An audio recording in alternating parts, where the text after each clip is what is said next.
Welcome back to the We on One podcast. You know, the YouTubers Alondra and Elsie, Yeah, I know them. but you don't watch them, right? No, I don't watch Okay, them. Like, so I know they of have them. they have like their separate channels on YouTube, but then they have a channel together because they're like best friends, and they don't like record often. So every time they come up with like a new episode in the beginning, they're always like, "Oh, welcome back to our monthly subscription," because they like never record and they only record like once a month, if that, or like once every couple of months. That's literally us. Dude, Or I feel Alondra their, and I feel Elsie. I feel their struggle. I know. Which one am I? You're Elsie because you're taller. Okay. Oh man, I don't even know what she looks like. We're trying to be consistent with the podcasting. It's just really hard because we have like a lot going on. Like I know we say that every episode that we have a lot going on, but we really No, we really do. Like, I know that we sound like we have like these like exciting lives and shit, but like it just be like everyday shit. They just be popping up. Yeah, honestly, life lately just ain't fucking it. Parenting lately ain't fucking it. I It's swear. not, dude. Especially when as your kids are getting older and shit like that. You know, like how your parents used to tell you like you'll see one day. We're I'm seeing. We're Yeah, literally seeing I'm right seeing. now. I'm seeing that day.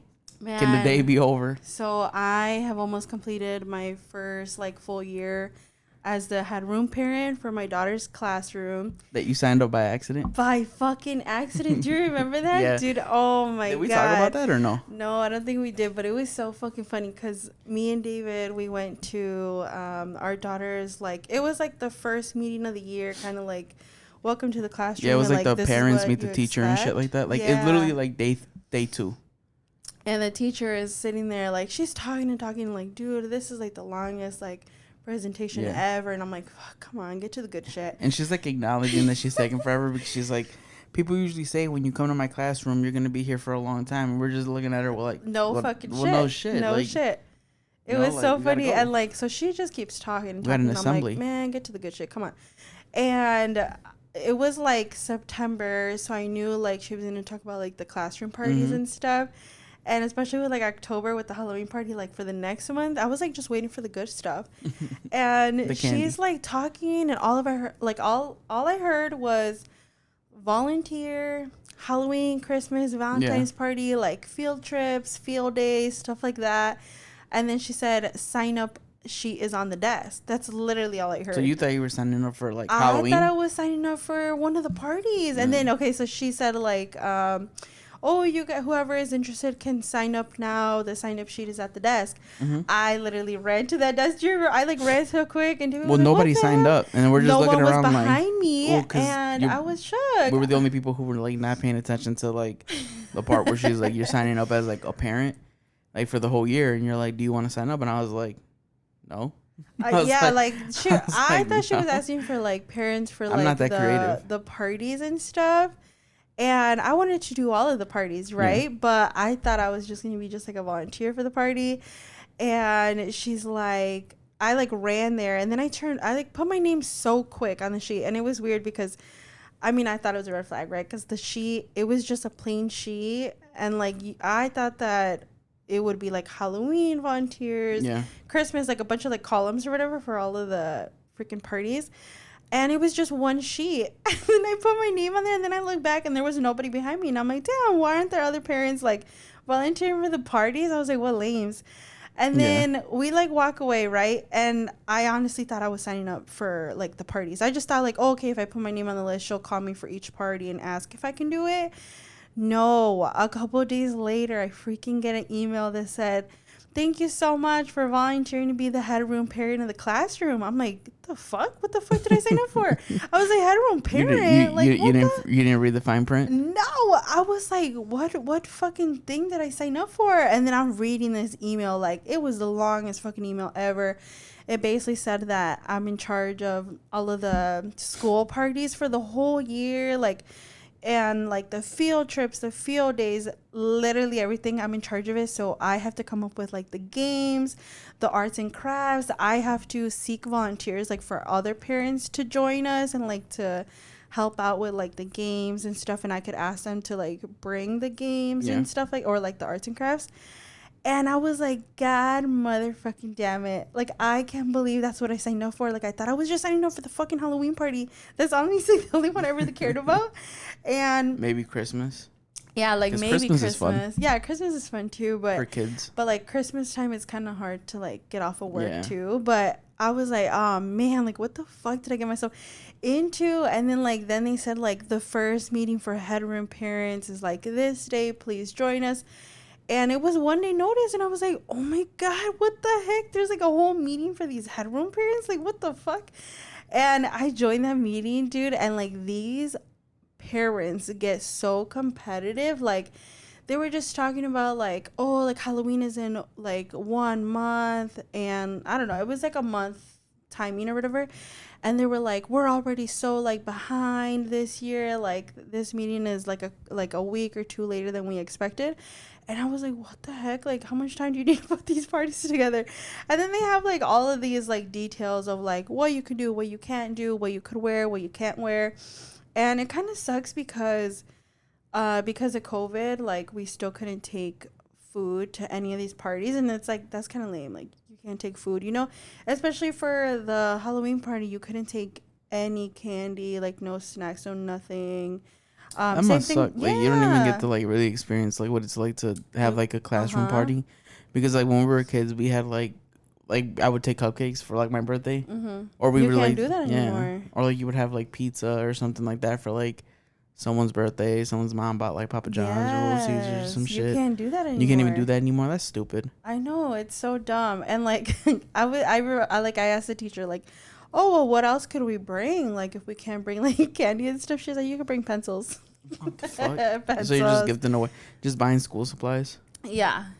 She almost got me right there. Damn. But dude, it was so fucking funny. I was like, man, I was coming up with all these things, right? Like, how can I get out of this? How can I tell her like, oh my God, I'm so sorry, I didn't mean to sign up for this. Yeah. But like without sounding like, damn, I'm a horrible mom, like for trying to get out of this or whatever. So how are you gonna do it next year? Are you gonna like sit down and actually listen to the teacher fully, or are you just gonna rush to get out of the room? I'm not gonna show up to the meeting next year. Yeah, me either. No, and like I ended up not trying to get out of it, so I did stay as a headroom mom, and I was in charge of all the parties this year, and I'm almost freaking done. I just have like field days left. I've spent more time with all them fucking kids than anybody else, like. But honestly, now that I'm like towards the end of the year, I honestly loved it. Why? Like I didn't think I was gonna like it because I was like, man, it's a lot of fucking work. Like you saw me like struggling, like calling all of these moms, like, hey, like, do you wanna? And it's cool when like some moms like wanna like take the time to like actually help out or like to volunteer and shit like that. But then it sucks because like the majority of the time like they're nobody they're working too, they're doing their own shit too, and it's like damn. No wonder nobody ran to this opportunity. Yeah, literally. And you know what? It was golden opportunity. It was like the timing of the parties too, because the parties are like awkwardly like not too early in the morning, but not like lunchtime either. Yeah. They're like at 10 p.m. or 10 a.m. Yeah, it's like so weird because like, right, because I feel like if it was like a noon, then somebody could take like the afternoon off or something. But but I mean, it's not that bad because you're sitting there for like 30 minutes. It's like a 30-40 minute party and then it's over. Right, but for the person who's putting it together, don't feel like no 40 minutes. Okay. Just be at work like. Just getting that text like, hey, I just got to Aria's school. I was like, all right, cool. Just go He'd be like, send me pics. All right, just send me pics, I guess. And then I'd just be sitting there just sending out emails and shit. Then like 30 minutes later, you're just like, okay, I'm done. I was like, cool. Yeah, you ain't I was like, I feel so accomplished. That's messed up. And then I just go eat my lunch. Yeah, so like recently I went to like my first field trip with Aria. So me and her have never, this was our first field trip like together because the past 2 years with COVID, they didn't do any parties, they didn't do like any field trips, anything like that. So I was so excited. And that one was pretty short too. That was only like a 2-hour What was thing. That like? We just went to a museum, dude. But the kids these days are fucking hilarious. Like, it's just like funny. Like the kids these days, they talk different. Like, okay, she's only 8, and I mean they like talk funny. Like they talk like how we kind of talk. Like it's funny like to see Aria here at home and like the way she talks to us, and then when she's like around her friends, she's like, you're her whole like she obviously talks to us vocabulary like changes. like we're her parents. Yeah, like it completely changes and shit. It's but funny. with her friends, like she's so different. Like it's so funny, but and like none of her friends are like bad kids or anything. Yeah. They're all like really sweet kids. But it's so funny because we went to a museum and the kids are walking around and then all of a sudden like the kids are looking at things and they're like, ooh, that looks sus. And I looked at them like, sus? Yeah, because when we were growing up, sus meant completely different than what they mean by now. Yeah, and like I was like to them, sus is like, yo, that looks weird. That looks weird. Like sus, like you're insulting someone.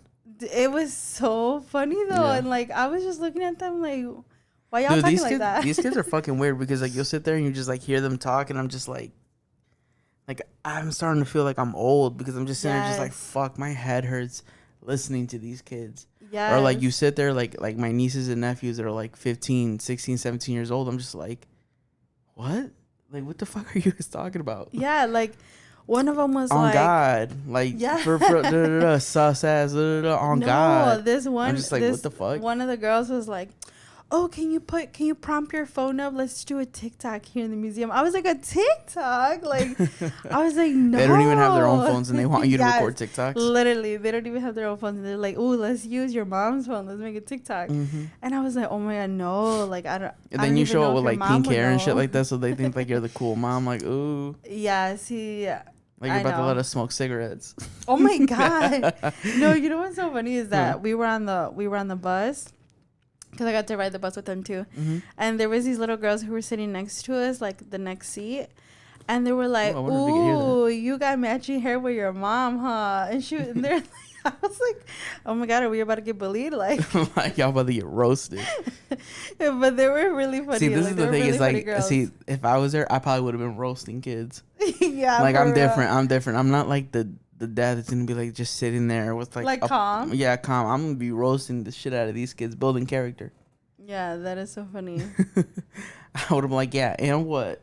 Where's your mom? No, but it's so funny because Arya just started laughing, and then the other little girls started laughing. They're like, oh, hey, Arya's mom.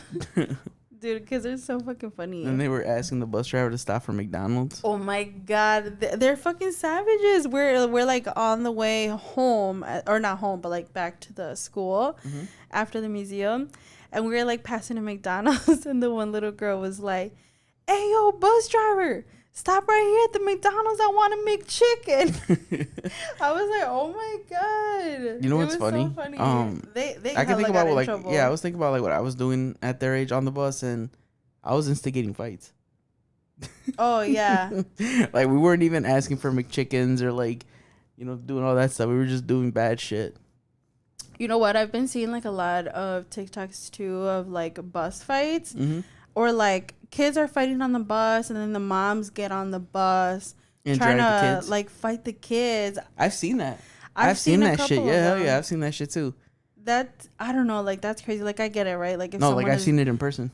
Right, but like I've seen moms trying to fight kids. Yeah, what do you think about that? Because I think that's weird. I know. Like, I thought it was weird back then. Like I get it. Like if a kid is bullying your kid, right, you want to fight that kid. But I'd just fight the parent. I've seen moms that have like literally pulled up like with their sons about to fight someone, and instead of being like, "You're not gonna fight my son," she literally turned, looked at her son, was like, "Do you want to fight?" The kid's like, "Yeah." He's like, "All right, then don't." She literally looked at the other kid who was like 14. Like, "Don't be a pussy and fight 1-on-1." Like, tell all your pussy ass friends to back up. Period. I'm just sitting there just like, yeah, I'd probably be that kind of dad too. I'd probably tell him like, all right, let's shoot the fair one. Yeah. Then when that kid falls, I just kick him. Yeah, period. Ain't no fair ones. Yeah, I don't know. Gotcha. Like, I don't know. Bring your dad. I've seen like all those TikToks, and that gives me anxiety. Like, because I've seen like where some of the other kids, like kids that are not involved in the fight at all, get in trouble. They're scared. No, they're scared in the back of the bus, like crying because there's someone's mom trying to fight this kid, and like these kids are wilding out. Like I think it's a little bit different when it's like elementary school kids, but when it's like high school kids, like I kind of get it, but then it's also like, dude, they're still kids. Yeah. Like you just let them figure it out, or if not, maybe you should go talk to a dean or something. I don't know. Yeah, like honestly, I don't know what fingers crossed. Like right, I don't know what I would do. We don't ever have to fight some kids. Because I remember like having trouble and shit like that with like people who I didn't like in like middle school and high school. I never told my dad. Like I never came home and was like, "Dad, you should go talk to like Mr. blah, blah, blah, because I'm having issues at school." Yeah. Like my dad was oblivious. He had no clue. To be very honest, I feel like the schools that we went to, even if we like took our parents to the school, they wouldn't have done anything anyway.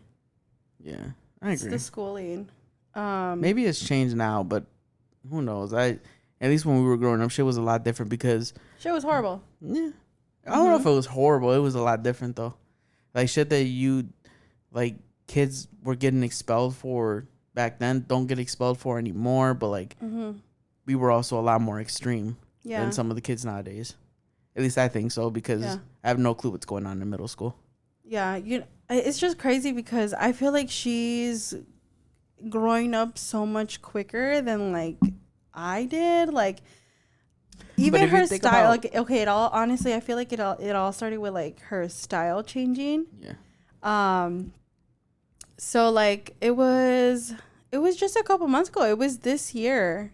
Just a couple months. It was, I think, like beginning of the year. Yeah. Where like her style started to change, and she was like, "Oh, like mom, like I don't really like these type of shirts anymore," or she didn't want like skinny jeans anymore, and she wanted to wear like the mom jeans, like the baggier jeans, like the high rise and everything. And I was like, "What? Like, do you really?" And like I was like, "Okay, well, that's fine." Like I buy her like whatever she likes and stuff, so I started to buy her like the clothes that she wanted to wear then. Yeah.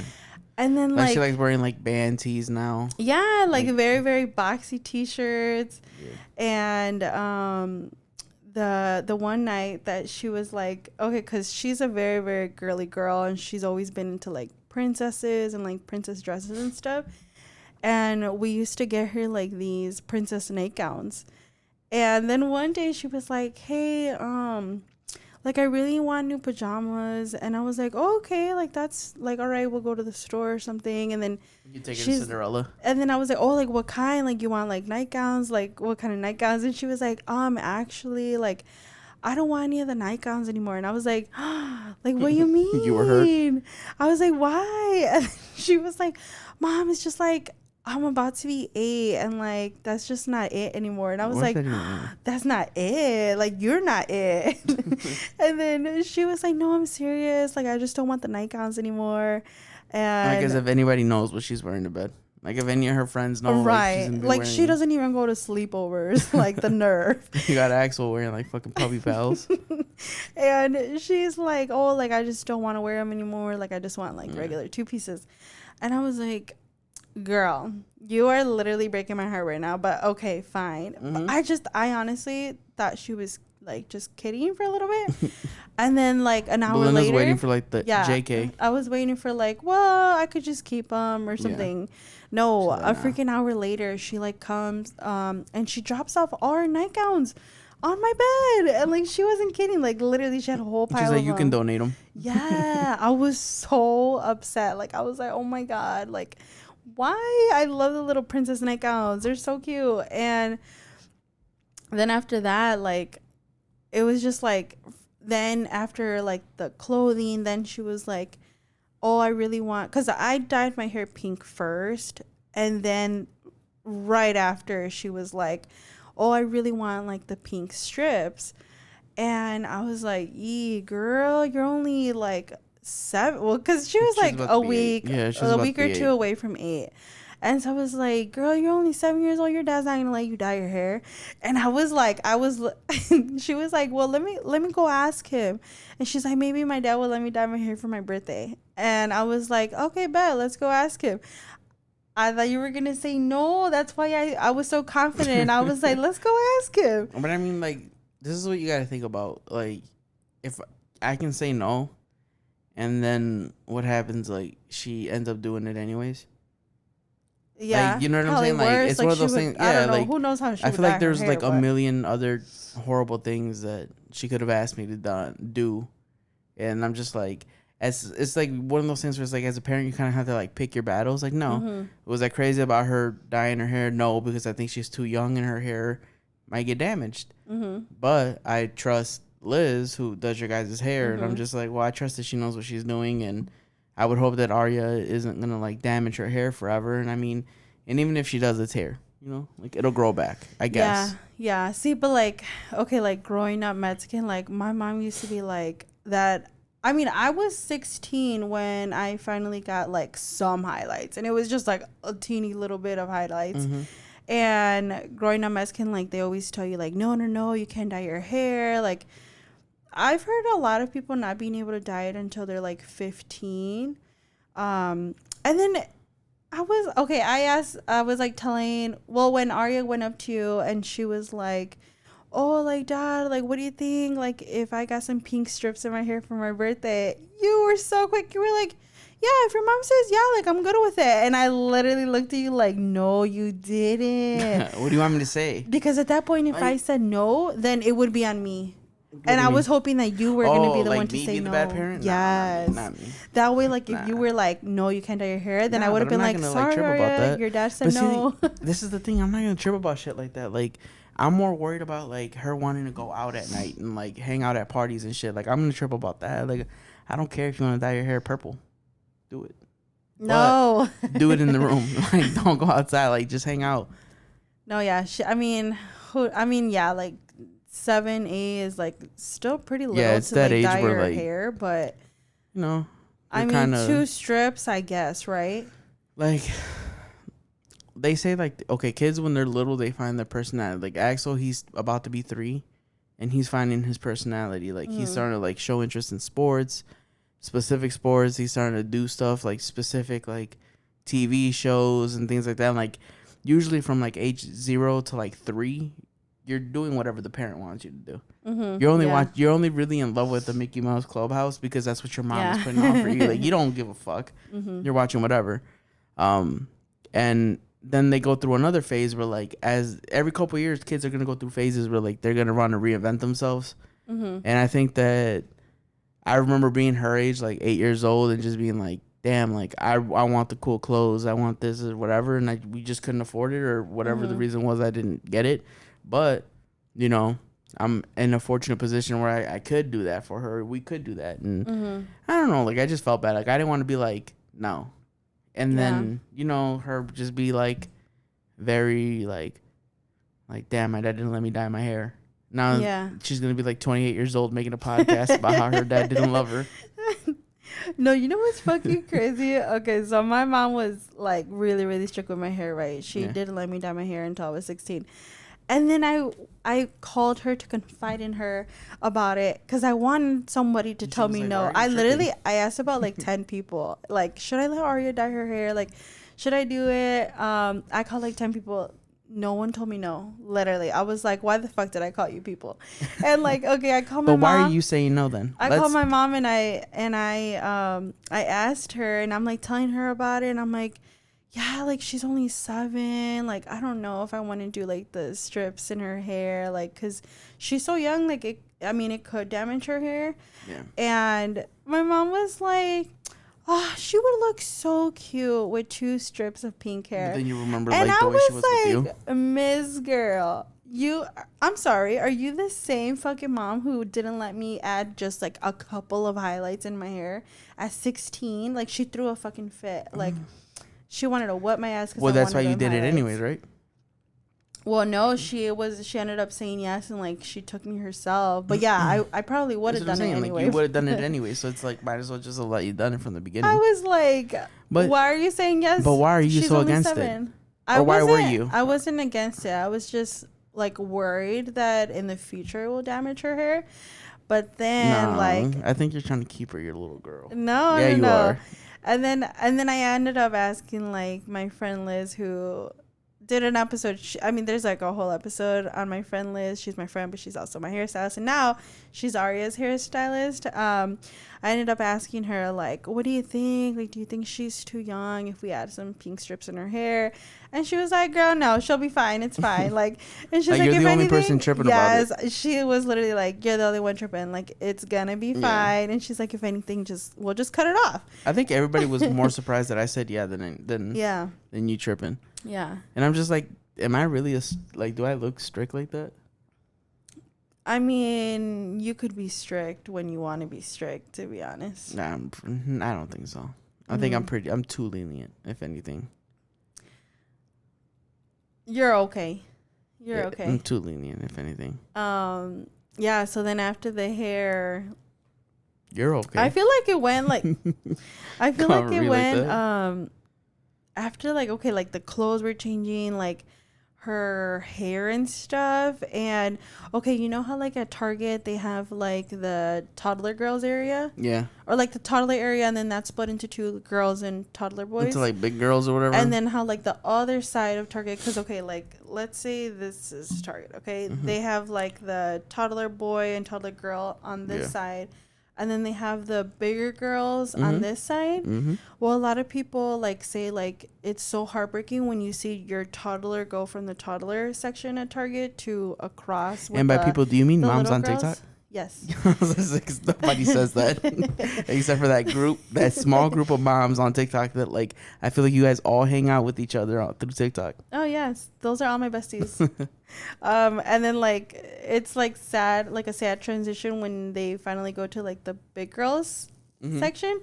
But for me, I feel like it was more depressing because okay, the big girl section is also split into two. Okay, so they have like the Cat and Jack brand, which is one side of the girl section, and then they have the like art class and I forgot what it was called. It was, I think it's like another brand, or maybe it is just that one brand.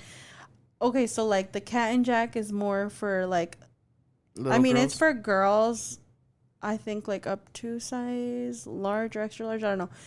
It's all the same size, but like this side of it is more of like unicorns and sequins and like poofy dresses and like more like little girly, like very girly vibes or whatever. But like then the other side, like the art class is like preteens and like teenager clothes. That was a way harder transition for me than the toddler to girls because then there's just me walking over to the other side like what are you waiting for?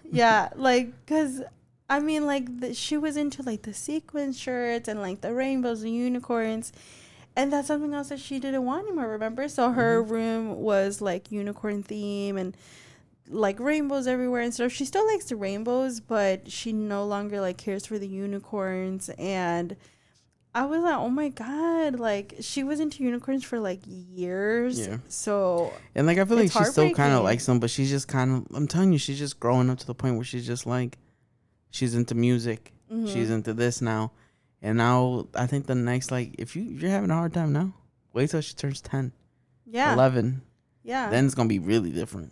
Because like that girl section, like the type of clothes that we're saying, like she likes, like it's like the boxy t-shirts, like graphic t-shirts, like the ripped jeans and like the Nirvana tees and all that stuff that even like the sneakers, like the even graphics. The sneakers. Like she used to, she's still a very girly girl, but I mean she used to only ever want to wear like sandals and stuff, and now she doesn't even want to wear sandals. Like she prefers to wear like sneakers and stuff, and I mean that's fine, but Air Maxes. It's just crazy how like fast it all changed within just like a couple of months, you know? I think that's the crazy part, because I think the kids just, man, kids are night and day.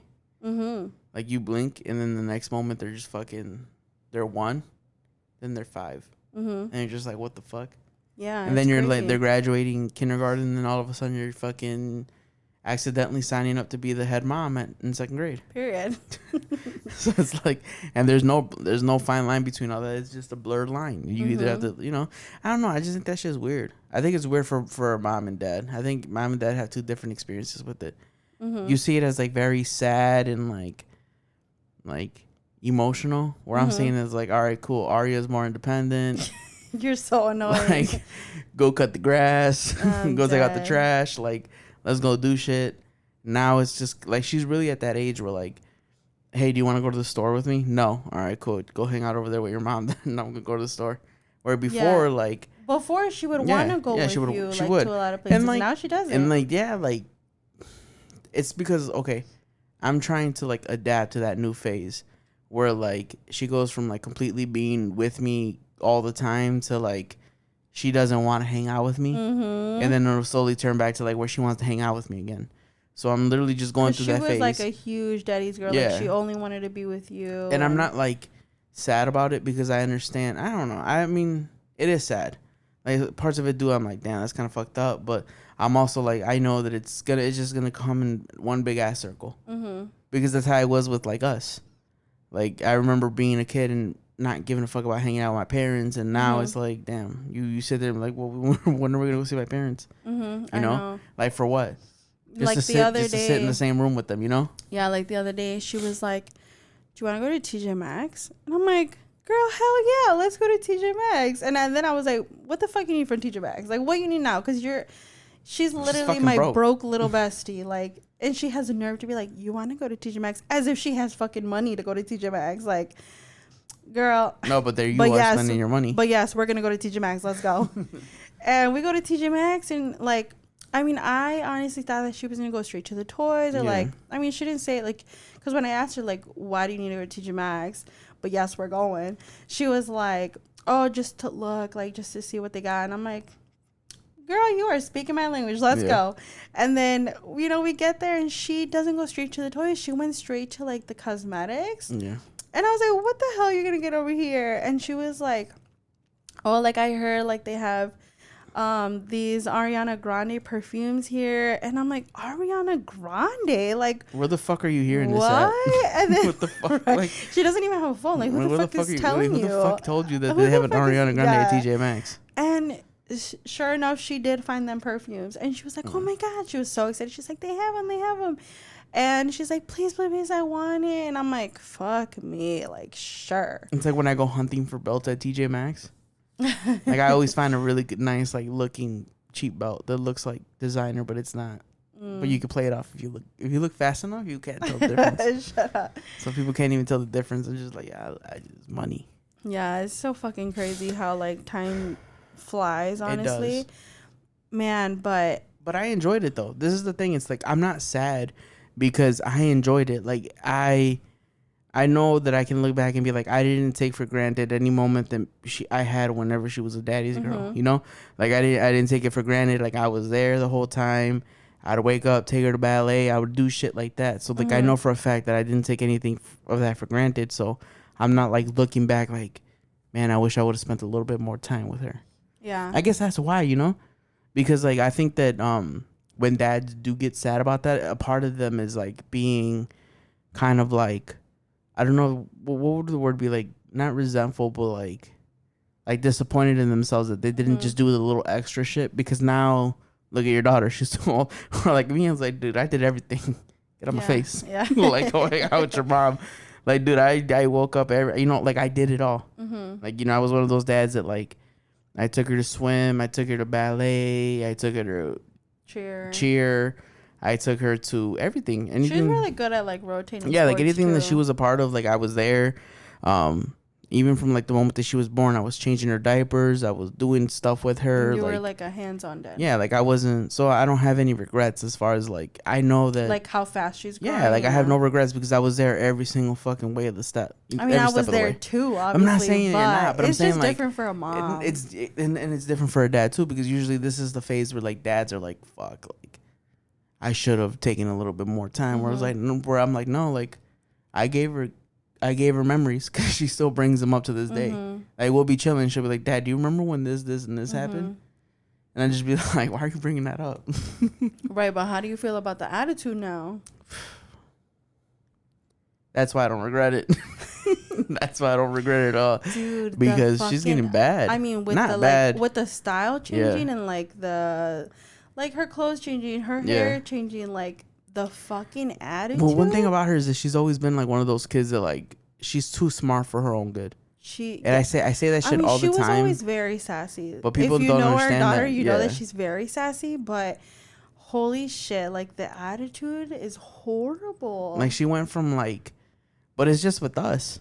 Yeah, like she doesn't have. Yeah, she doesn't have that. Yeah. She doesn't have that attitude problem with like other people. Like right now, we're going through this phase where like she thinks she can say no. Just like, I'm like, bro, you're fucking 8. Like, shut up and go upstairs. Like, what do you? No, she has like such like, she's like, and then talking backstage where like we'll say something and then she's like, yeah, whatever, and she's just rolling her eyes and we're like, and then you have to like really think about what the fuck you're gonna say for like the next 20 minutes, because like, dude, I be catching myself. I'm not even gonna lie, I be catching myself because I really really want to, like, she'll be like, Like, she'll do something, like, she'll fuck with her brother. And I'll be like, yo, leave him alone. And she'll be like, oh, okay. And then I'll go into the kitchen, continue doing whatever I'm doing, and I come back, and they're fighting again, and it's her. And I catch her red-handed, and she's like, I didn't do anything. And I was like, dude, I just seen you do it. Like, go to your... I'd be like, go to... I'll be like, go to your room. You're lying to me. Go to your room. You're done for the day. Boom, call it a day. And then she'll be like, no, I'm going to stay down here. And I'm like... Yes, like... I literally looked at her. I'm like, look, you got one choice. You got two choices. Either you go on your own or you go forcefully. I don't care. You decide how you want to ruin your day. Dude, but you know what's so fucking funny? Like, okay, the first time that she ever said no to you, I was like shook. Like, I was like, she just said no to her dad. And like, I was just staring at you like waiting for you, like, fight her. and you were just like, you were kind of shook yourself because you were like, what the fuck? Like, is she talking back to us? Yeah. And dude, it's so like, crazy. I looked at her dead in the face and I was like, I do this thing where like I look at her and I count backwards. I'm like, you got 5 seconds to get the fuck inside your room. Right the fuck. And I'll literally look at her dead in her face and be like, you got 5 fucking seconds. She be slamming doors, like talking back, talking crazy. I just, Bro. Man, every day that she's giving us that, I'm getting stressed. I'm getting stressed. I'm stressing out thinking about it. No, every single time. Go wake her up. I'm going to fuck her up real quick. Like, every single time she's like giving us attitude, I always tell her like this one time, I was like, Arya, you better freaking relax before I whoop you. And she was like, you're not going to whoop me. Like, you're not going to touch me. You'll never touch me. And like, I looked at David and we started laughing because we're like, dude, because she says it because she knows we won't hit her. Like, she knows, like, I don't, look. Like, I say it, like I'll say it. Like, people are going to look at this and be like, oh, you need to whoop her ass. That's what she needs. She needs a good ass whooping. But it's like, look. That shit doesn't, like, there's a difference between discipline and abuse. And then there's a very, very, very fine line. And when you get me really mad, that fine line just goes out the door. Like, there is no, like, telling me to, like, calm down. So I do it in the best interest of everybody in the house and everybody's well-being. And she literally looked at me one time and was like, if you hit me, I'm going to call the cops. Yes. And I looked at her dead in the face and I said, you have no clue who the fuck I am.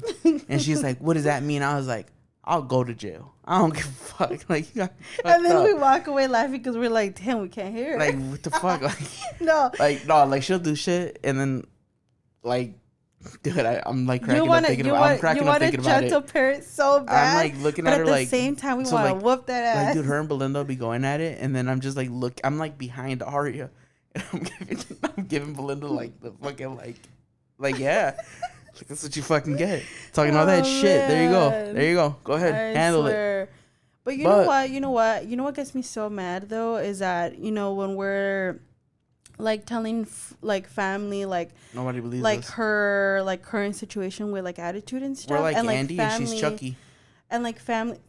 Nobody believes Andy.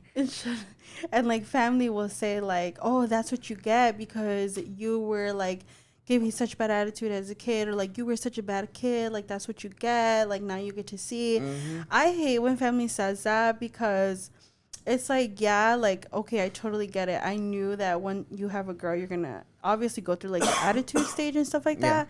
But at the same time, it's like we get to see our kid grow up differently. We get to see how our kid turns out without like getting their ass whooped because we gentle parent. And like we get to see how she. Look, I don't even know if I'd call it like gentle parenting. I just don't beat my kid. Yeah, I feel like that's what it is, like gentle. But parenting. Like we're still like, bro, like her TV will come out for fucking everything. Like she gets stripped of everything. Like she literally goes into solitary confinement. But like she's not. I mean, yes, we take the stuff away, but we're not whooping her. No. We're not like we're not doing her how we grew up. Like we got our asses beat. Okay? I don't think that there's like I just don't think there's a point to that because we get to see her grow up without like the trauma piece of it. Yeah, honestly. like I just don't see a point of look. I'm a strong believer that maybe a little trauma's good. You know? Not all trauma is bad trauma, but there's it's so funny because when I was telling my friends, they were like, "You just need to whoop her once, just so that she knows that you'll whoop her once, and then she won't do it again." But this is the thing: it's like you give her like the little, like we'll give her like the patting on the butt when she was little, and even then you just be like, you feel bad. You know, you'd be like that. The little pow pow. Yeah, you give her a pow pow. Exactly. Yeah. Like with Axel, we just look at him and he just be like, I want to be good. Like he'll get scared. Like he'll look at us. We're like, I'm literally going back and forth. Like me and Arya, man, one of these days, and me and her just go back and forth. And Axel will be on the little side, and he'll just be looking at me and her, and then I look at him, and I'm like, what? And he's like, I want to be good. Yeah, he don't want no smoke. He don't want no smoke. He ain't trying to catch nothing. He'll tell Arya, he'll be like, you're being a bad girl. But he protects her too. Yeah, he does. Like whenever she's like she's doing the most, and you have to like, all right, come on, let's go. You're obviously, I'm gonna have to pick you up and take you to your room. He'll like, all I hear is like, hey, get off of her. And he like does this like funny ass face when he just like he like rushes over to me and like just starts punching me in the leg. He's like, I know, and it's like crazy because like when I was a kid and my dad like took away my TV or like my electronics, like I gave a fuck. Yeah, my dad was fucking crazy. He was strict.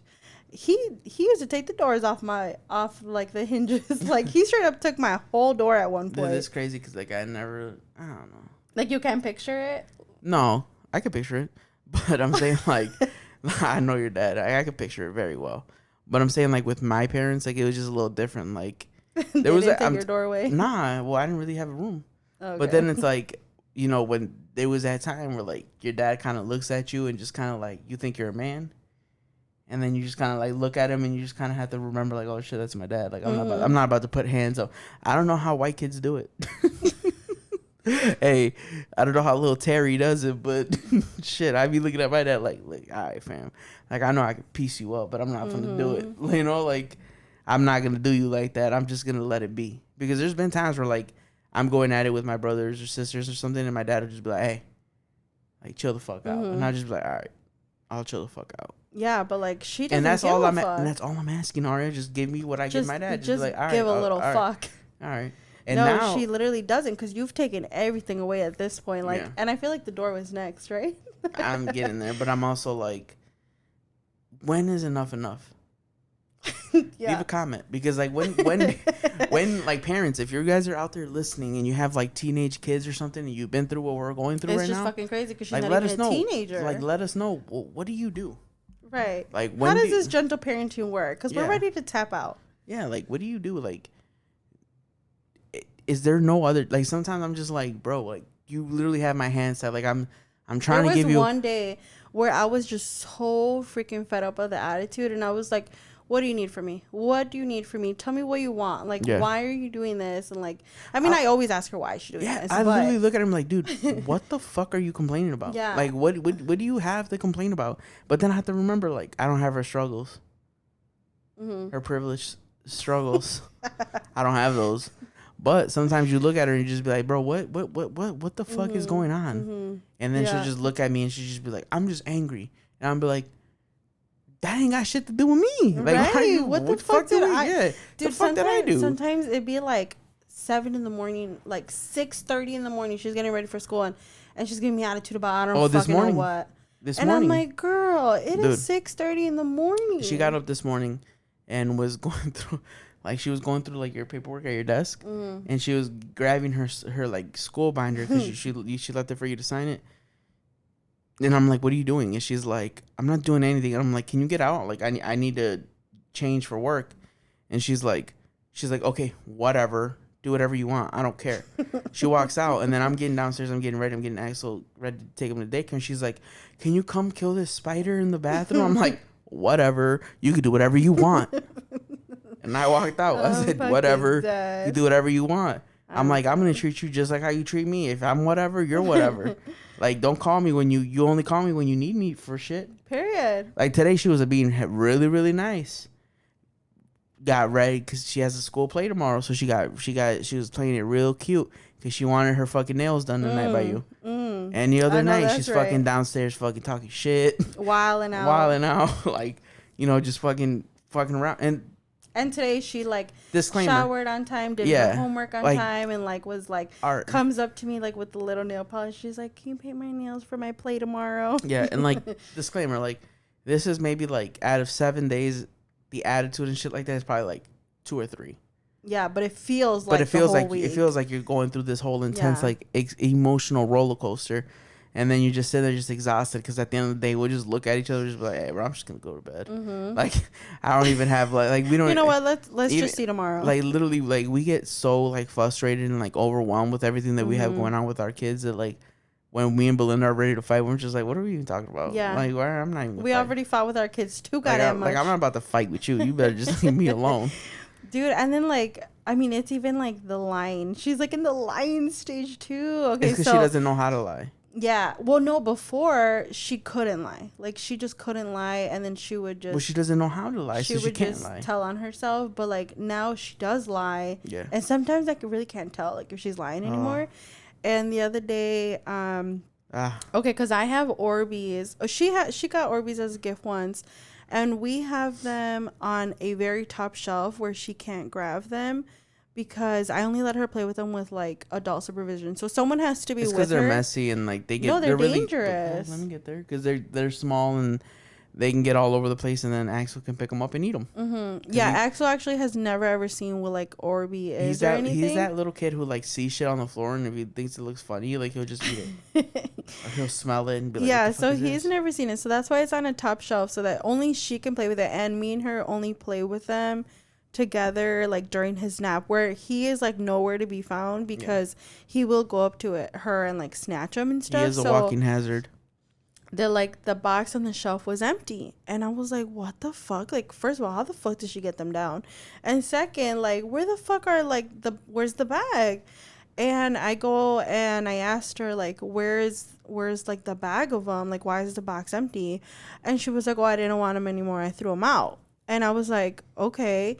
And then I go to the trash can and there wasn't any in there, so I was like, what the fuck? Like, where are they? And then I started looking like in the entire room, and I couldn't find them. And then I like asked her again, and I'm like, I can't find them anywhere, and they're not in your trash can. Like, where are they? And she was like, oh, you probably already threw the bag out because 2 days before was garbage day. And so I believed her because the way she said it, she was like, you probably already threw the bag out on garbage day. She said. And I was like, I would have pressed her. Oh, okay. Like, yeah, maybe then. Because I literally looked in that whole fucking room. And then the next day, like, I'm finishing up my shift at work because I work remote. And then all of a sudden, like, Axel comes screaming, and he's like, Mom, I can't breathe. And I was like, what? And like, I like turn around, and he's like, it's stuck in my nose. And I was like, Axel turned into fucking Tony Montana with the fucking Orbeez like, and shit. I was like, what's stuck in your nose? At first, I thought it was like a booger. I don't know. And then like Arya comes running right behind him, and she's like crying, like screaming, crying. And she's like, he got an Orbeez stuck in his nose. And I'm like, an Orbeez? Like, what the fuck? Like, and I was like freaking out, and I was like, what do you mean? Like, where did he get them?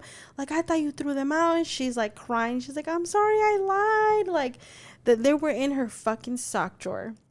I didn't check her. That was the only freaking drawer I didn't check because I don't know. Like, I didn't think, like, why would they be in the sock drawer? You know, like, why would she put them there? Now we're kind of just like, if you were like a kid hiding shit, where would you put it? Yeah. And the only place you I don't know why I didn't. Yeah. Oh my God, I was so freaking mad at myself. And I, like, right away, like, I like stayed super super calm because Axel was crying, and I was so scared that he was gonna try to like get it out himself. Like, you know when you like sniff the wrong way, like you like sniff in instead of out. You snort. Yeah, whatever it's called. Because he's only 2, so I like he doesn't know how to blow like his nose and stuff like that very well, and so I was scared that he was gonna swallow it, or like it was gonna go down into his throat, you know.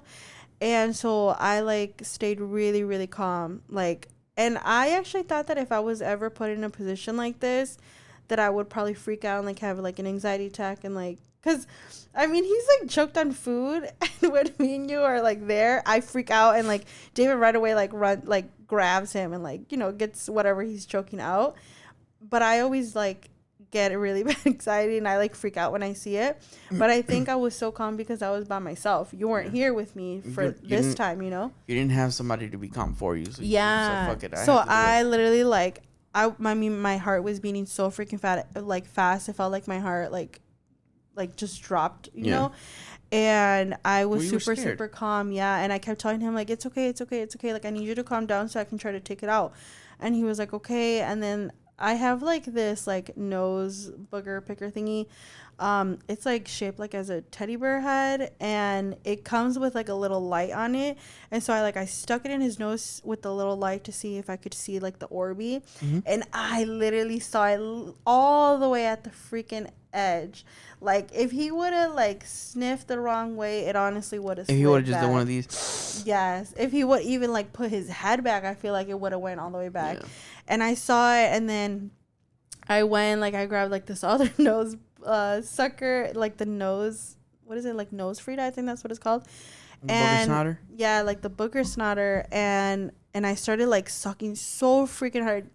Literally, I used all my fucking strength for this little ass Orby that is like this big, and it wouldn't come out. And then I started panicking because I was like, "Fuck, it's not coming out. And like he kept saying he couldn't breathe. I mean, he had the other nostril. He definitely was okay, but like he was freaking out because he knew it was stuck. Yeah. And then I like tried it one more time, and I was like, oh my God, please stay still. Like I was like shaking, but at the same time I knew I had to like be calm for him. And then that very last one, I like sucked so freaking hard. I freaking got it. And he was like, oh, you got it, Mom. I was like, Axel, what the heck? Period. But I was still freaking out because like I didn't know if it was just the one. I mean, I didn't know. I wasn't there when he grabbed it. So I didn't know, did he grab one? Or did he grab more? And like, did he swallow some? Were there more stuck? Yeah. And I called David right away, and I was like, David, you got to meet me at the hospital because I don't know if it was more than one. I don't see anymore. But I mean, we don't know at that point if he swallowed any. So we like rushed to the hospital. And then I ended up asking Arya, like, how did he swallow it? And like, what did he think? Like, why didn't you stop him? Or like, what? And she said that when he picked it up, he thought it was a candy, and he was like, candy? And like he had it in his hand, and he like sniffed it, and when he sniffed it, it slid in.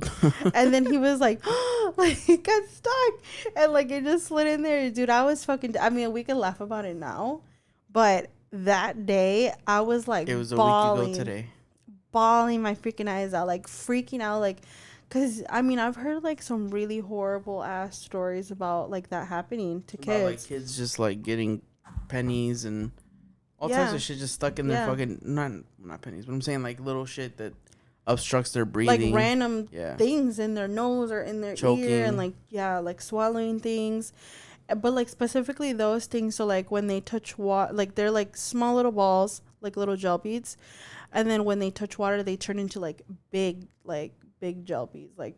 And then like when we were there, and the doctor was like checking him out. The doctor was telling us that like once you swallow them, they obviously turn into the big gel beads in their stomachs, but because kids are so small, like their stomachs are small, the like gel beads they like turn bigger in your stomach, and then the little kids get in like excruciating pain where they can't move, and then because you can't move, like they burst in your stomach, all this crazy fucking shit. Like I was like, oh my God, why the fuck do they sell these? Like, this is horrible. Because they're made for parent supervision, Aria. Yeah. That's why. They're meant for kids who don't lie. They're meant for kids who don't fucking lie and literally just when your parent says wait.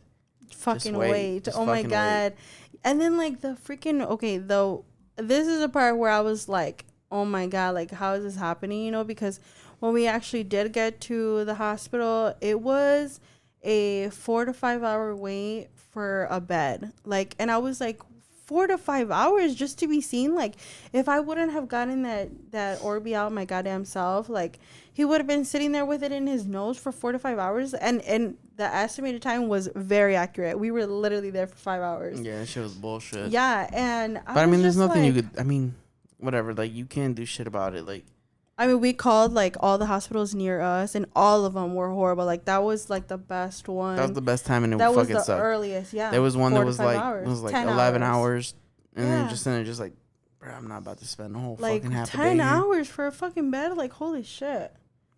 I honestly just for them to give you like 30 seconds and check his nose and just be like, all right, he's okay. I honestly can't like imagine like if I didn't get it out myself, like how he would be sitting there that whole time, like crying with it stuck in his nose. I don't know. And like we're sitting there in the waiting room, there's like kids rolling in with like rolling their ankles, and they're just having to wait for 5 fucking hours in pain. Oh my god, I felt so bad. There was a lot of children that day like crying, like in pain of other things.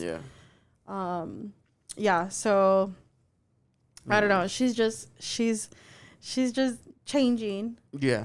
Style, and it's just personality, attitude. It's becoming one of those things where it's just becoming a domino effect of everything. Yeah. And you and again, it's like, what do we do? Like, you kind of have to allow her to grow up, but then it's like, bruh, just fucking listen. Like, why are you making shit so fucking hard? Like, it's not that hard just to be like, all right, I was wrong. Let me listen to my parents, and then it's over.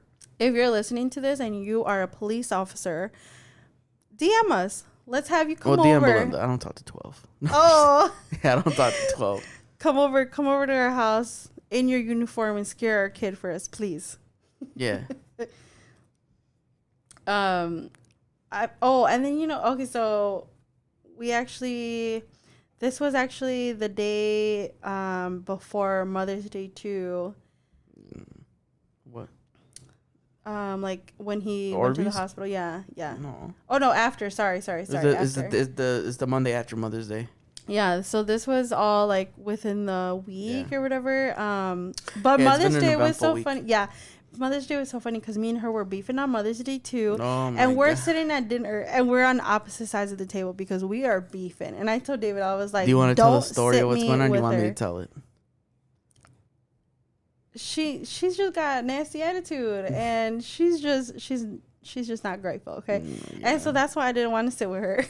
Because she was giving me attitude and it was Mother's Day. And I was like, I'm just sitting there I was like, you're ruining my Mother's Day right now. Have you guys ever just been that person who's like between two friends that are just like fucking arguing with each other for no reason? Your wife and your daughter. And you're just sitting there just like, bro, like if we can all just sit down and talk about it, like I promise it's not that big of a deal. And like I can hear David like telling her like, you should just apologize to her mom. Like it's Mother's Day. And I can hear her like, no, she should apologize to me. And I'm like, you fucking bet you no, want like I'm me sitting to. there, I'm just sitting there just looking at her like, bro, like chill out. Like it's not that deep. And she'd be like, I know, but she's the one who's making it a big deal, not me. And I'm just like, yeah, but like, and I'm trying to teach her like, hey, sometimes you just kind of have to like pick your fights. You know, you're not going to win every single fight, every argument that you get into. So sometimes it's just better to be like, look, I'm wrong. Or even if you don't believe you're wrong, it's better like, hey, I'm wrong. And let's just drop it. You know, and she was like, no. And I'm just like, all right, Belinda, I'm going to just leave the room then because there's no talking to two Belindas at once. So let you guys figure it out. I don't really give a shit anymore. Me and Ax were just sitting there eating the bread. Yeah. Like, and like dinner was so awkward too because me and her ain't talking. And just me and Axel eating bread. I'm just like, well, I'm enjoy this dinner. You know what? I looked at him like, you better not try this shit on Father's Day because I'll leave you here. I'll leave you at home. I don't give a shit.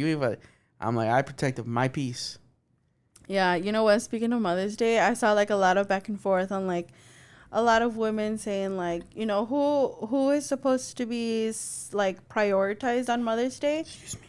Because there was like women saying like, you know, they like feel husbands. like they should be like prioritized and like celebrated like on the actual day, and then they like celebrate their moms or their grandmas or their mother-in-laws like a different day, not on like the actual Mother's Day. What do you think about that? So, all right, this is how I feel about it. Okay, I think both moms. My mom needs to be celebrated just like you do, but I do think that you guys like look. My mom's Mexican. We just celebrate on Mexican Mother's Day. Mm-hmm. Let's take her out to eat or whatever. We couldn't this year because of some circumstances.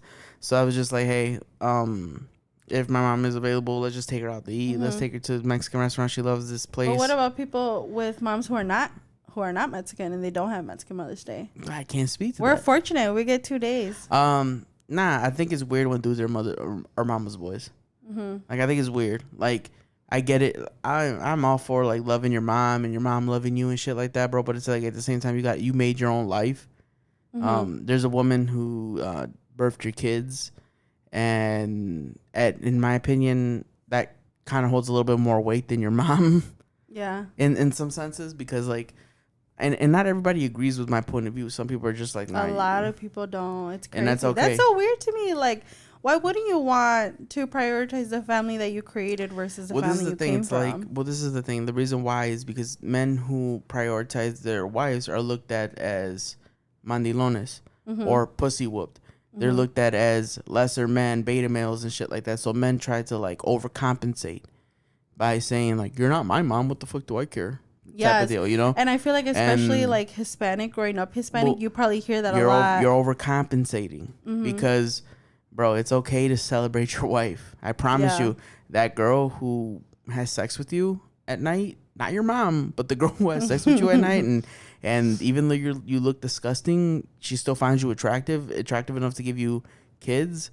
Like, I think maybe she should be celebrated. You know, and I think that it should be a thing where like, I get it. If everyone, like, okay, for example, say my family says, hey, we're cooking out. You guys should come over for Mother's Day. I'm going to be like, I'm going to take Belinda out to lunch or dinner. And if we decide we want to go later, we'll go later.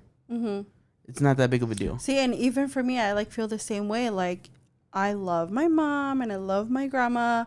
But also, like, they are grandmas. So I feel like grandmas need to pass down the throne. And, like, we are prioritized that day. Like, the current generation actually parenting. Yeah, but I do think that, like, it's it would be your mom's job to celebrate her mom, your grandma.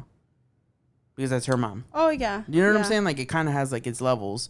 And to like, your point, like, you ask your mom like, hey, do you want to go out to eat on Friday because we're doing our own thing on Sunday, and that's okay.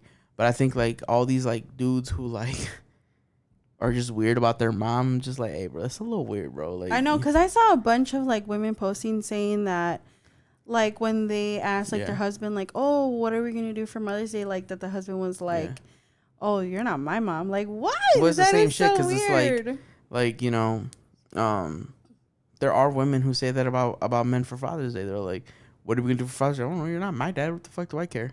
Yeah, I don't know. That's just so weird because to me. Like that people don't. Yeah, like it's just prioritize like their partner. Would you do that with your dad? Like if it's Father's Day and like your dad's like what position are you put in now? No, I prioritize you. Okay, but I'm saying like, oh, but I'm saying like, why? That's your dad. Yeah, but I mean, he raised you, he clothed you, he bathed you. Yeah, but he's not parenting me anymore. Okay, but that's what I'm saying. Like that's the point. Yeah, like that's the point. Like I completely agree. Like yes, your mom can be celebrated. Yeah, like it's the same thing. Like dads and grandpas, y'all gotta pass down. And those dudes who like are gonna disagree with me and just whatever. All right, bro. Like, congrats. You would rather have sex with your mom than your wife. Like I don't know what to tell you, bro. Like your mom isn't sucking your dick at the end of the night. Oh my god. Like bro, let's be for real though. Like these dudes who like have this like weird obsession with like having to let their wife know that their mom comes first is just like, dog, that's really weird. It's a little weird, bro. Like I love my mom, and there's certain things that I would do for my mom that like I would go out of my way for my mom if I have to, but. My mom is very respectful of my marriage. My mom understands that my mom encourages me to be a good husband. My mom, and I'm not saying that like just to like hype up. Like I've had conversations with my mom, and she's encourages me to be a good husband, to be a faithful husband, to be, you know, to just be a good man. And I've seen her do it with my brother. I've seen her do it with like just other people who like, you know, they'll tell you just like, you got to be a good person. Got to be a good man to your wife. Go celebrate your wife. Go celebrate your kids. Love your kids, and then she'll just like, because my mom also likes attention. She'll just say this thing like, "Well, whenever you find time to celebrate me, you know." So it's like, all right, like let's go, you know, whatever. I feel with your mom is really really hard though, because she obviously doesn't live in our state, so it is harder with that. Yeah, so like if she's out here, like let's go take my mom out to eat, and if she's not here, I'm gonna call her. Talk to her for a little bit and then, you know, go from there. But, I mean, for the most part, like, I don't know. I just think it's weird. There's just a lot of weird things that I'm different in a lot of aspects than other men because I'm very like the family that I created comes before anybody. Period. Like there's a hierarchy in my home. Like there's my wife and then there's my kids. And then there's people who say like my kids come before my wife. Mm-hmm. But what you have to understand is like if you're in a good marriage, your wife and your husband are always going to come before your kids. The reason why is because your kids are going to eventually grow up. Mm-hmm. Your kids are eventually going to leave the house. Mm-hmm. They're going to eventually go off and make their own living. And think about all these years that you spent fighting your wife or your husband on behalf of your kids. Mm-hmm. And they're just sitting here just becoming resentful because you overstepped that boundary with your husband where like I am really big on like husband and wife needing to be a team. Mm-hmm. So if you're not like on my team and, you know, even if I'm wrong, correct me in private. Mm-hmm. Don't, especially not in front of the kids. Mm-hmm. Like don't overstep what I'm saying in front of the kids. If I've already said something and if you think like with the hair, mm-hmm. like, you know what I'm saying? Like, like you obviously did not want Ari to dye her hair, but you did leave it up to me. Mm-hmm. And if it was a really big issue, I feel like no matter what, you still would have let her dye her hair, and then you would have corrected me in private and been like, "Hey, I was hoping you would say no, but you know." Yeah. And it's like the same shit with you. Like, you know, you say something that I might not agree with, because there is times where like you and Ari are arguing, and I pull you to the side. I'm like, you know, you were tripping. Like, you know, you know you're the one who's wrong, right? Like, you're gonna apologize to her, right? And you'll be like, I'm not gonna apologize to her, and then 5 minutes later, you're like, why was I wrong? And I'll tell you, like, you're wrong mm-hmm. because of this, and this. But she was also wrong too because you're her mother and she shouldn't talk to you that way. Mm-hmm. So, but it all stems back to the parents. And that's another thing too, is like our family will never see us, or they'll never know when we're fighting. No. Like as much as our kids, as much as our kids won't know when we're fighting, our family will never know, because I feel like in the beginning, we were very toxic with each other. Like when we got together, we were 16. Yeah. Very, very, very toxic. And our family used to see how toxic we were. And I mean, it did create problems in the beginning. I have a relative that went through that, right? And their marriage. And what they would do is they would come back and they would tell their family everything that they would go on in their marriage.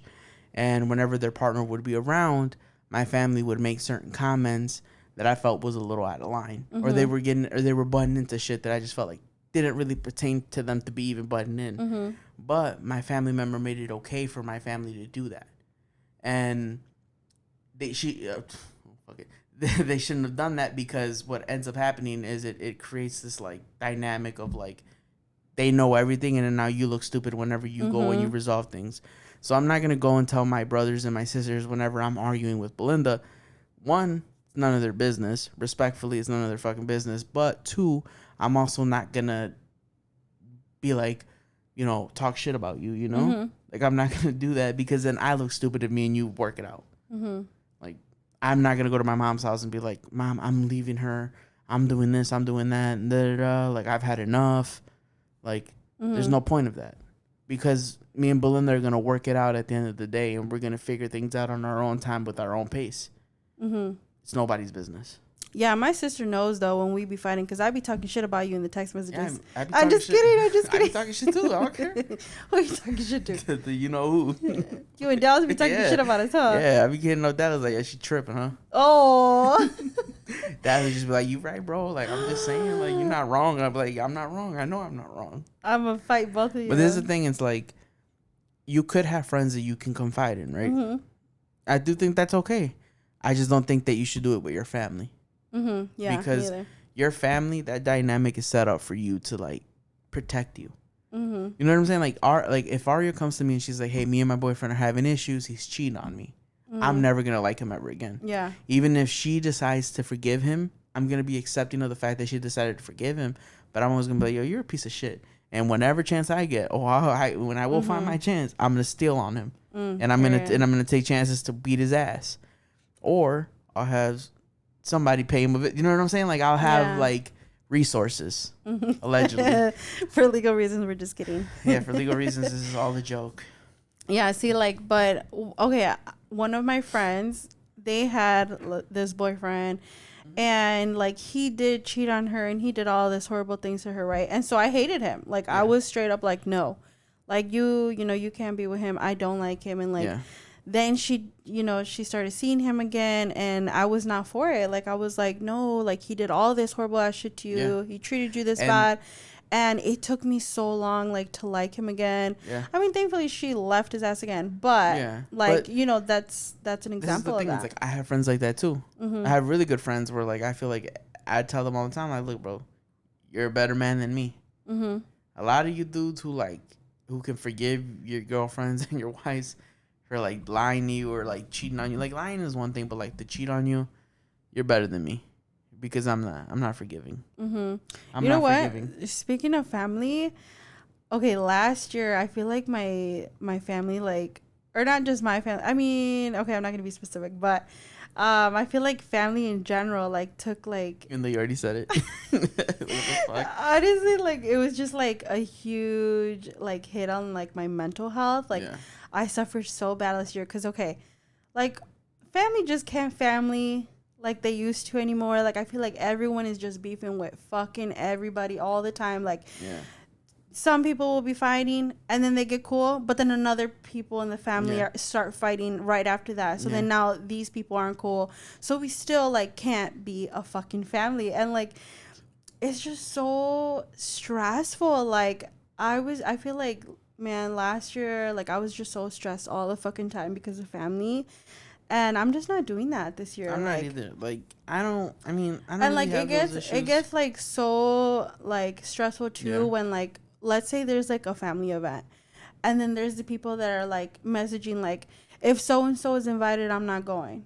Don't And then fucking like go. that's so hurtful because it's like, I mean, like this is a family event, like, you know, what is, you know, just go and like just be civil and like just, Yeah. you know, if you have to be in the presence of someone you don't like. But like, I also see it kind of okay, like because twofold. there are bitches that there are bitches, okay, Like, look, that I don't want to be around, but I have to tolerate them Yeah. for the sake of the family.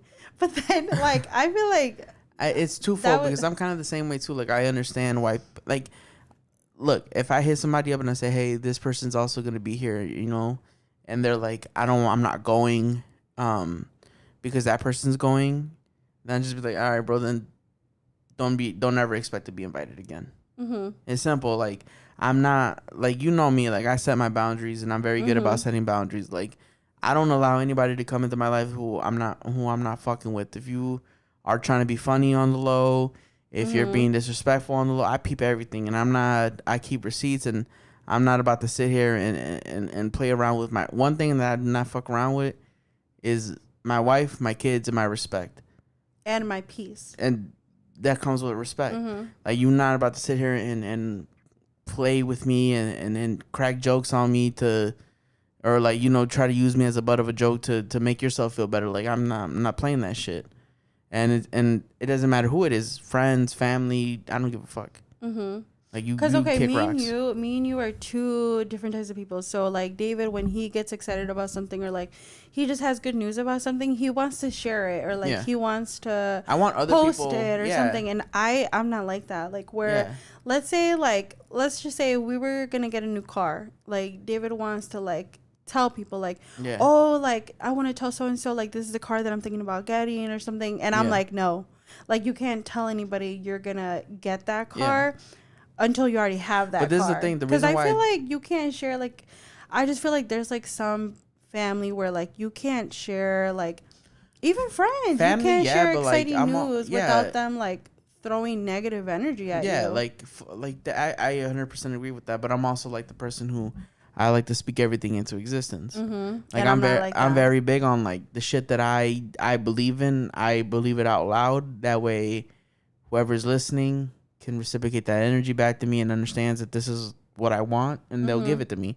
And I remember from like early ages, like as young as like 10 years old, just saying shit that I wanted, and then it'll happen. And not even on some like, oh, my wishes come true, but like obviously I would have to do the work, or I would have to do things that, you know, I would have to put in the work. Like the earliest thing that I remember was like when I was like in 5th grade and I was in ESL classes, and I wanted to get out of ESL classes.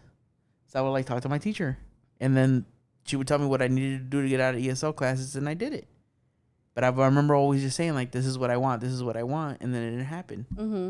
But you're like, no, you shouldn't have even told that teacher, because what if that teacher purposely fucking fucks you over, and then they fucking, they fuck you over, and you become that person. No, I just feel like we had people, because we no longer have them people, but we did have like a few people around us who like just always had such bad negative energy, or like I feel like anytime like you were excited about something, or anytime like we had like some good news or whatever, like they were just so negative all the time. Like, yeah. Misery needs company, basically. It does, and that fucking sucks. And one thing that I hope people take away from this is just like, dude, no matter who they are, like pick yourself. No matter who you are, if you're like a really close family member or whatever you are, like if you are getting in the way of my peace, like I'm cutting you off. Yeah, I agree. Like I don't even care who you are, because at this point, like yes, I love you. Of course, I love everybody in my family. And I do too. But at this point, I'm just like, you know what? I have to love you from a distance because you are affecting my mental health. Yeah, and I'm not even like a person who like, I'm big on mental health, but I'm also a person who like, I'm not even gonna let you get that close. Mm-hmm. Like I'm not even gonna let you bother me that much. Like the moment I see shit that it's just shit looks funny. Mm-hmm. Like I tell Belinda all the time. There's a specific friend that I tell Belinda all the time. Like I don't even know how you fuck with that person. Mm-hmm. That person's hella miserable. You need to get away from that bitch. And the day you do, your relationships with your other friends are just gonna be a lot better. You're gonna appreciate those relationships a lot better, because they'll treat you better than that person will ever do. Mm-hmm. And she's the same way. Like she'll tell me like, you need to get away from that person because this person's like, you don't see that shit, but I see that shit. And sometimes it's hard because it's like, because of how long the friendship is, or who they are in your family. Right. You choose to believe to see the good in people, and you give people the benefit of the doubt. But like when they, or like time after time after time after time, you just keep seeing that like stupid energy just come back up. You just like, all right, like, or it's that there's no energy at all, because we have family members who like, I feel like I'm always the only one to like ever put in effort to be like, hey, let's get the kids together, because I want my kids to grow up with their family, obviously, like I'm just so strong on family, and I want my kids to know who they are, and I'm like the only one to ever put in effort for that, and it sucks. And it's like, why wouldn't you want to know? Like, it's crazy because you came from a smaller family, and I'm the complete opposite, because I come from a big family where like I don't give a fuck. Like I don't give a fuck. Like I don't. And I feel like it's because like my family is so small, because it's literally just me and my sister, and that's it. And like you have a bigger family, where I love that. Like I love how big like your family is, and like I want like my kids to grow up with a big family. I do too, but and you're kind of like, I do too. I do too, but like I'm not gonna go out of my way. Yeah, and me like I couldn't get over that, because I remember like it took me a while. Like one of those like arguments that we'll let you guys in on was the whole family thing, where like I would tell Belinda, I'm like, you have to just let it go, or you have to be accepting and you have to be accepting that some people just don't give a fuck about you as much as you give a fuck about them. Like I had to learn that shit the hard way with a lot of people who I used to fuck with. I loved a lot of people more than they loved me, and I had to understand that like I can't be the person reciprocating that energy when all I'm getting back is just bullshit. Yeah. And the moment that I let that shit go, life became a lot easier for me. Yeah. Shit just started falling. Dude, shit literally started falling into place. I wasn't fighting with my wife. I wasn't stressed out. I wasn't doing any of that. I was just coming home, enjoying my life. And then it just, the quality of life just went up so much more. Yeah, we're just not fucking with these fake people anymore, and this fake energy, honestly. And nobody should. You guys should never like allow... Not even, it doesn't matter who it is. It could be a parent. It can be a brother. It can be a sister. It can be a cousin. It can be anybody. It can be a best friend for like 10 years. If this person who it just never seems to be happy for you, or just is always just like, you go to this person and you say, man, I just bought this brand new blue hat. And they're like, damn, I would have got the green one. And you should have been like, motherfucker, you should. Then you just be like, oh, okay. Like, what the fuck does it matter? Like, I'm happy about this blue hat. You know, I'm different. Like, I'm like, sometimes I don't care, but you're happy about that. So I'm happy for you.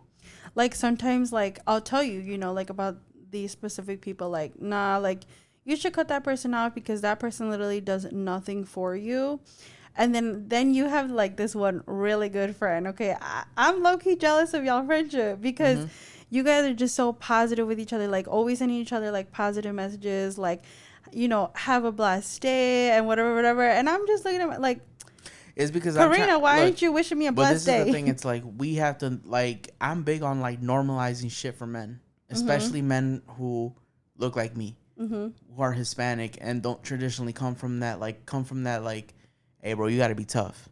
Fuck that. You got to be tough. Like, no, like, dude, not to try to get, like, super deep, but, man, there's men all the time, just like any other statistic, you know, there's men all the time who end up killing themselves because, you know, they're lonely in the world, and just that one text can just change everything. I don't know what he's going through. You know what I'm saying? I don't know what none of my homies are going through because, you know, I just pray that whatever they don't talk to me about, they get through. And if it means that I text them and just be like, yo, I love you. I hope you're getting through whatever you're not telling me, bro. I hope you're getting through it, and that's it. And it's the same shit, and I get that shit right back. And there's not a week that goes by where I don't get a text message like that from friends. And, you know, if I'm randomly thinking about a person, I'll reach out and be like, yo, I was thinking about you, bro. I hope you're doing okay. And if you need anything, let me know. I'm here for you. Because you don't know. Like, bro, like, you know, we talk about, like, this could have been the 13th reason.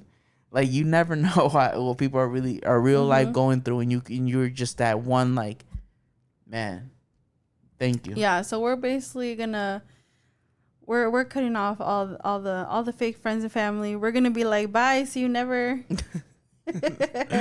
Oh my goodness. Oh my God, those. I'm gonna have to block her because I'm literally talking. I did not even know who Shadi Bae was. Like, I had no idea who she was, and all of a sudden, like, her meet and greet started coming up all over my TikTok, and I was like, who the fuck is Shadi Bae? Like, see, it's funny who's because, this like, meet and greet for? So about a month before you found out who she was, I found out who she was. Because and then I asked you. Yeah, because she, like, randomly. No, remember, I would ask him, like, do you know who Shadi Bae is? Yeah. But and you're like, no. I honestly didn't even pay attention. Yeah, to, like, you're like, no, and I'm just like, oh, okay. Because there's, like, this because, like, there would be, like, this constant little girl just going through her live, just fucking talking on there, and she'd just be saying these wilding out, just saying, like, the most random shit ever, and I'm just sitting there, I'm like, why is this shit so funny? Like, why is this so fucking funny? Well, when I asked, I was like, David, who is Shadi Bae? And, like, you know, look at this meet and greet. Like, it's all over my TikTok. And then David starts telling me all the tea about who's dating who and who's friends with who. So I used to follow, I still follow this TikTok creator named Lalo Gambrazy. And, dude, he is fucking hilarious. For those who don't know, he's the one who's, like, he's, like, this Mexican kid from Arizona who, like, does this thing where, like, he goes, like, why are you mad she choosing me? He just, like, just starts singing, like, this little song, right? And he was getting into it with another TikToker named Wilito. I'm a fan of Wilito. I think he's kind of obnoxious, but he's funny. But so whatever, they were getting into a fight over Shadi Bae. And I'm like, why are y'all arguing over this girl? Like, when you get to looking like what the fuck? Like, why are they arguing? But it turns out they were, like, arguing over her because one was saying that you're a fake friend to her. The other one was saying, like, no, you're the fake friend. Like, you're just using her for clout and all this is bullshit and whatever. And then you really get to looking like, who's using this girl for clout? And then, like, why would anybody use this girl for clout? Like, who is this girl? So then if you go on to, like, if you're a good creator, your TikTok will what is that shit called? They will, like, mark your videos. So whenever you click on the comments, it'll pull up the search bar. The most recent, whatever's related to that video. So then you click it, and it'll be like, who is Shadi Bae? And I clicked it, like, who the fuck is Shadi Bae? And then just some fucking little girl from, like, Minnesota just kept popping up, like, just saying random shit, like, oh my God, those. And then, esta carne está dura. And, like, just saying her. She says, I'm from Minnesota. She's like, and then there was this one where she's like, I'm not Mexican. Everybody keeps saying I'm Mexican. I'm Ecuadorian. And then I'm just sitting there just like, that makes sense. Like, it's so funny. It all makes sense. I mean, it's still literally all over my TikTok, right? So I keep seeing like her lives and like some of the videos. Dude, she's funny as fuck. But sometimes I'm like, okay, because she's best friends with what's his name, Wilito, right? Wilito. And I don't know, like sometimes I'm just like, is he using her for clout? Like, is he using her because I don't know, like sometimes it's just, it looks like it because that's his like personality is very like at least it looks like from it, which is why I think he's a little obnoxious because it looks like it's always on 10. But you know he looks like he doesn't turn it off. Is that every single video that I see of her, it's her on live with some random person, and that random person is like checking her, asking her like why she's talking shit about them, and like it's so funny because she denies everything, but like according to the comments, everybody's like, "Why you lying?" Like, or like to the one about the club. The club. Have you seen that one? Which That's like the most recent one. So Wilito had his club hosting the other day, and she went to the nightclub with him. And then and there's like all these videos of her just going crazy at the nightclub with Wilito. And then she gets on live the next day. Stop fucking saying I was at the fucking nightclub. I was not at no fucking nightclub. And then it just cuts to her at the nightclub dancing. Dead. And I'm just like, dude. She's always denying she just everything. You can't make this shit up. I don't know. A lot of the comments said that she denies everything and lies because like her mom is really strict. Yeah. Well, yeah. Because like, I don't know. So. Because she's only 18. So it kind of makes sense. Yeah, true. Look, I'll be real. And this is a hot take, and I don't know how people are gonna take this, but I think Shawty Bae is like just as like the last person who went crazy for like being on live was Let's Do Makeup, and I think that she has like that same projection of like being that famous. Maybe you get what I'm saying? Because like so many people, like the last person that I saw girls going. She was on live the other day, right? And she was at a restaurant. And then she had fans who like recognized her and went up to her, and she was live, and like the fans went up to her and were like, "Oh, can we get a picture?" And like she made like a nasty face. I think she's socially awkward. Okay, a lot of people said that in the comments too, like because people were like dragging her, like, "Wow, you so fucking rude to your fans," and it was a little girl. Your rudeness. But I think that she's socially awkward, and that's okay because like. Look, a lot of people did. Nobody has ever recognized me in public, and maybe one day people will. But I don't know how I would react when I'm just chilling, eating chips, and some little girl comes up to me and is like, "Can I take a picture with you?" Like, you have to understand, like that's just not like normal, you know? Like it's not normal. But back to what I was saying, like I really do think that like that's the next. She's up next, and like maybe like I think. The last time I seen people going crazy over a girl doing live was Let's Do Makeup. Because I remember that's how I found out about Alex Galindo was through you, because you were like watching her lives all the time.